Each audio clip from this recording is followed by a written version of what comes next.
Same 600,000, 5 completely different lives. Today, I'm going to be comparing the Twin Cities metro of Minnesota with California, Texas, Illinois, and Florida.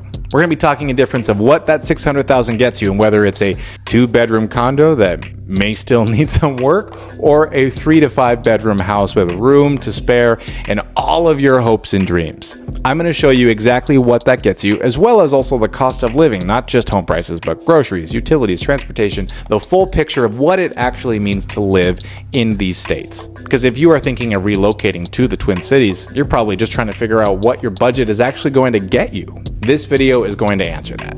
Fair warning, some of these comparisons, they might make you a little angry. I'm Mackenzie, a global real estate with Engel & Volkers, Minneapolis. Let's get into it. All right, so California is where we start because California is the market that makes the Twin Cities market look like every day is 99 cents a day at Aldi, which if you haven't been to, you are missing out on. Pause this video and go to 99 cents a day at Aldi right now.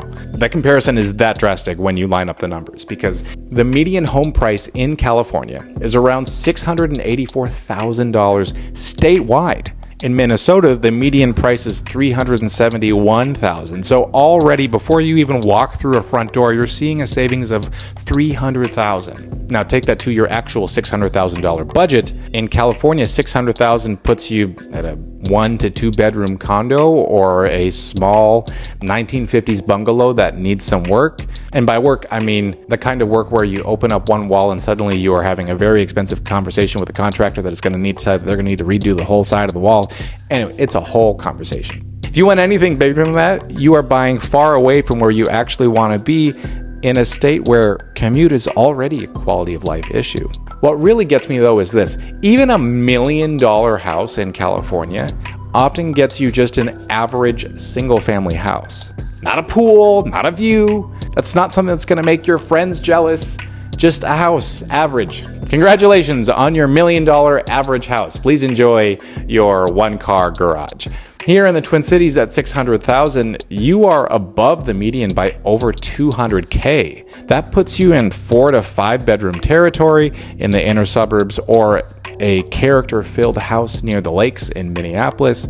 That is not even close to the same conversation. And it's not just home prices. California overall cost of living is 42% above the US average. Minnesota is about 4% below it by comparison. Groceries in California are nearly 14% above the national average. Minnesota is 2% below.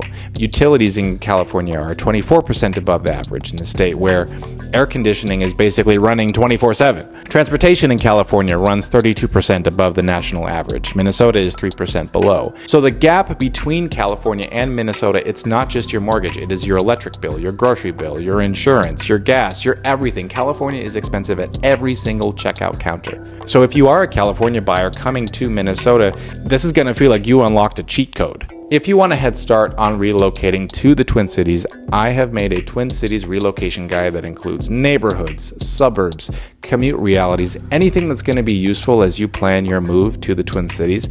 It is in my Stan store. Link is in the description. And then let's talk Texas. That's where people from California leave to get a relief.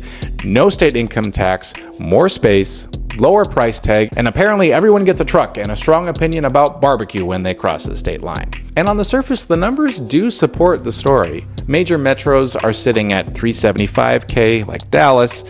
Houston is around $325K. The median rent is just above $1,400 a month, the cheapest of any state in this comparison. Texas is genuinely affordable. I will give it that. So for a $600,000 buyer in North Texas, places like Plano, Frisco, Prosper, you are getting a brand new or a like new 3 to 4 bedroom house around 2,500 square feet, move-in ready with modern finishes, probably inside a community with a pool. That is real value. Now, Minnesota and Texas are actually pretty close in terms of home value, but Texas does edge out Minnesota slightly on rent and on overall cost of living. Texas comes in at 92% on the cost living index. Minnesota is at 95, and the US average is around 103. So the higher, the more costly it is to live in that particular state. So yes, Texas is a little cheaper day to day. I will say it, and I will be transparent when I say that. But here's what does not make the billboard on I-35. Texas has no state income tax. Yes, that is true. And it is real money. But property taxes in Texas run between 2 to 2.5% of whatever the assessed value is per year. So that could be on a $600,000 home. That's $12 to $15K per year in property taxes alone. So the state is not actually collecting less from you. They're just collecting it differently. They're collecting it through an escrow account every month instead of your taxes in April. So if you're moving to Texas thinking that you're going to escape Uncle Sam, yeah, I got some news for you.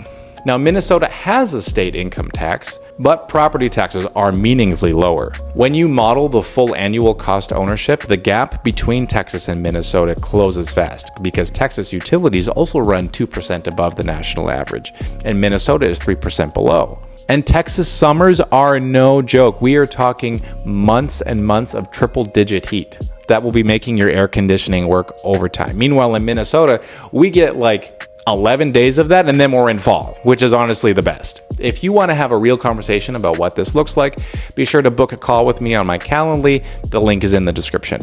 Now, Illinois is a state that took me way longer than normal to learn how to spell correctly, but it is a state that surprises most people in this comparison because on the home price side, Illinois looks cheaper than Minnesota. The median home price is around $286,000 compared to Minnesota's $371,000. So if you're looking at it from purely a purchase price standpoint, Illinois wins that round, and I will not pretend otherwise. But here is where it flips. Minnesota rent is around $1,600 per month.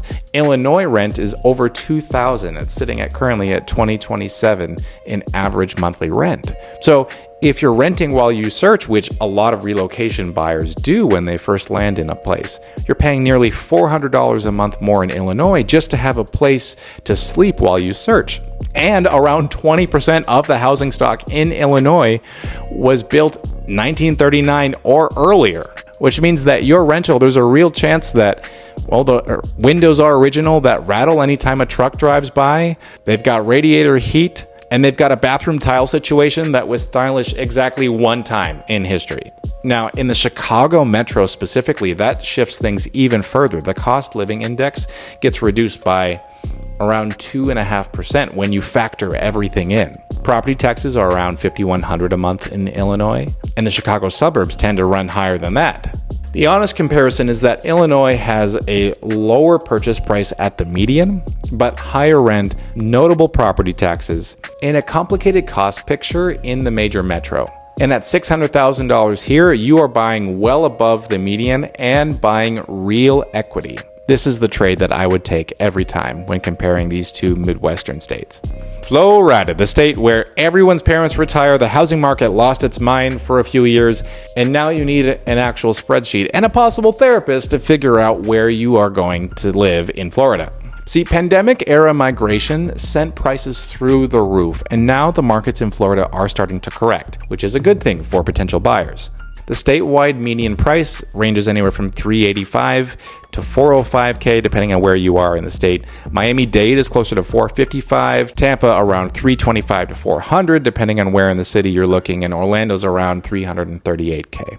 On the cost living index, Florida sits at 97, slightly below that national average of 103, but slightly above Minnesota's 95. So Minnesota actually edges out Florida in that overall cost of living index, which surprises a lot of people when I say that. Florida groceries run 6% above the national average, while Minnesota runs 2% below. Surprisingly, healthcare costs are actually cheaper in Florida than they are in Minnesota, but also that's because Florida has a large amount of healthcare infrastructure because 97.8% of Florida residents have a life alert. So here's the part about Florida that catches people off guard. The average homeowner insurance premium in Florida is over $4,200 a year statewide. And in coastal or flood-prone areas, which is most of the state, it goes significantly higher. In certain markets, insurers have just pulled out entirely, which is a sentence that should give every Florida buyer pause. Some people are discovering that insurance alone shifts the entire conversation. because it changes their monthly payment by $300 to $400 just from the insurance. And then there are the HOA fees on top of that, which in Florida is very common. And that can add a few $100s more per month. So yes, you may see a purchase price on Zillow, but then once you get the actual day-to-day numbers of what your monthly payment would be, you may need to take a minute.